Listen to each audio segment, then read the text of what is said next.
आमच्या भागामध्ये आम्ही जास्त भात खातो, भात जास्त लागते. चपात्या भेटले नाही भेटले तरी काही फरक पडत नाही. तांदूळ संपले होते तर यांनी गावावरून तांदूळ आणले आणि 2-3 दिवस झाले तर इथल्या इथेच होते. तर म्हटलं जिथल्या तिथे ठेवून द्यावं, जेणेकरून आपल्याला 2 महिने बघावं लागत नाही. रुद्रांश शाळेतून आला आणि अभ्यासाला लागला. आजकाल ना होमवर्क सुद्धा भरपूर असतो. गणपती विसर्जनाचा दिवस आहे तर 1-2 ठिकाणचं बोलवणं आलं होतं जेवायला गणपती विसर्जनाला. तर बघू आता जिथे जायचं असेल त्या ठिकाणी जाऊ.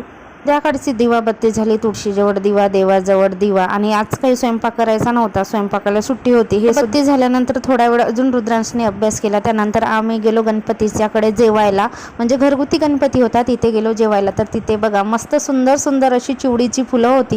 कमेंट करून सांगा तुमच्याकडे काय म्हणतात याला. तर आमच्याकडे चिवडी म्हणतात. आणि हे ऑरेंज कलरची होती, ऑरेंज कलरची, पिंक कलरची डबल चिवडी होती. फुलाचे खूप सारे कलर असतात आणि ह्या मोसममध्ये जिकडे तिकडे चिवडीचे फुलं बघायला मिळतात आणि खूप